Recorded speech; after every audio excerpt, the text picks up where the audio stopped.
আসসালামু আলাইকুম এভরিওয়ান, আপনারা সবাই কেমন আছেন? আশা করি সবাই ভালো আছেন।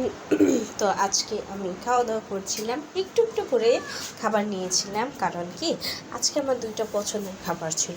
এক তো ছিল মুরগির তরকারি, যেতে খুব আমার পছন্দ হয়েছিল। সাথে একটু ছিল রোস্ট পোলাও। তো আমি আগে একটু ভাত খেয়ে নিলাম, যেহেতু আমরা মাছের ভাতে বাঙালি, ভাত ছাড়া কিছু বুঝি না। তো আমার রোস্ট পোলাও ছিল, তাও একটু ভাতের ইচ্ছা ছিল। সাথে যেহেতু আমার পছন্দের তরকারি ছিল, ডাল ছিল, এই কারণে আর কি আমি আগে একটু ভাত খেয়ে নিলাম। আসলে রোস্ট পোলাও আমার বেশি পছন্দ। তো আমার সবসময় নিয়ম কি, যেটা আমার পছন্দ সেটা আমি পরে খাই, যাতে মুখে স্বাদটা লেগেই থাকে।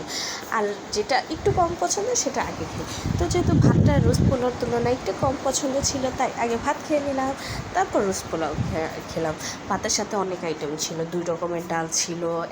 একটা ডাল ছিল পুঁই শাক দিয়ে রান্না করা, যেটা আমার কাছে অনেক ভালো লেগেছিল। এই তো পুঁই শাকের ডাল দিয়ে আমি খাওয়া দাওয়া করছি। তারপরে আরেকটা ডাল ছিল, যেটার মধ্যে টমেটো বেশি দেওয়া হয়েছিল। ওটাকে সম্ভবত কী যেন বলে, আমার আসলে মনে নেই। তো সেটাও অনেক মজা হয়েছিল। তাই আর কি রোস্ট পোলাও থাকা সত্ত্বেও আমি ভাতের লোভটা সামলাতে পারিনি, তাই আগে একটু ভাত খেয়ে নিয়েছি। এই তো মানে আমার কাছে ভাতটাও অনেক বেশি পছন্দ হয়েছিল। আর রোস্ট পোলাও তো আসলে করে গ্যাস্ট্রিক করে, যেহেতু আমরা ইফতারে এত তেলে ভাজা পোড়া খাই, তারপরে আবার সেহরিতে যদি এত রোস্ট পোলাও খাওয়া হয়, তাহলে সেক্ষেত্রে কী করবো? অবশ্যই গ্যাস্ট্রিকের চাপ দেবে। তাই আমি একটু ভাত আগে খেলাম, তারপর অল্প একটু রোস্ট পোলাও খেলাম। আমার রোস্ট পোলাওটা একজন আমাকে গিফট করেছে। আসলে গিফট করেনি, সে তার দাবি ছাড়িয়েছে রমজানের ঈদের মধ্যে আমাকে কোনো কিছু কেনাকাটা করে দেবে না। সে শুধু আমাকে রোস্ট পোলাও কিনে বুঝ দিয়েছে যে এই রমজান শুধু রোস্ট পোলাও খেয়ে বেঁচে থাকো, সামনের বছর যদি নসিবে থাকে তাহলে সে আমাকে কেনাকাটা করে দেবে। ওয়াও! আর আমি কি ভদ্র মানুষ, আমি তার কথাটা মেনে নিয়েছি। আসলে করার কিছু নেই, তো আমি পরিস্থিতি শিকার, নয়তো মানে কেউ। এই তো সেই রোস্ট পোলাওর প্যাকেটটা ছিল। আমার রোস্ট পোলাও থেকে আমি একটু সামান্য ভাগ আমার ভাতিজাকে দিয়েছিলাম। ভাতিজা খেয়েছিল, ও তো খাওয়া দাওয়া করে ঘুম।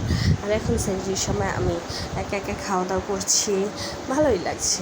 রোস্ট পোলাওটা আমার কাছে অর্ধেকটা বাহিরের ছিল, তো অনেক তেলযুক্ত ছিল, অনেক বেশি পছন্দ হয় নাই, তাও আমি খেয়েছি।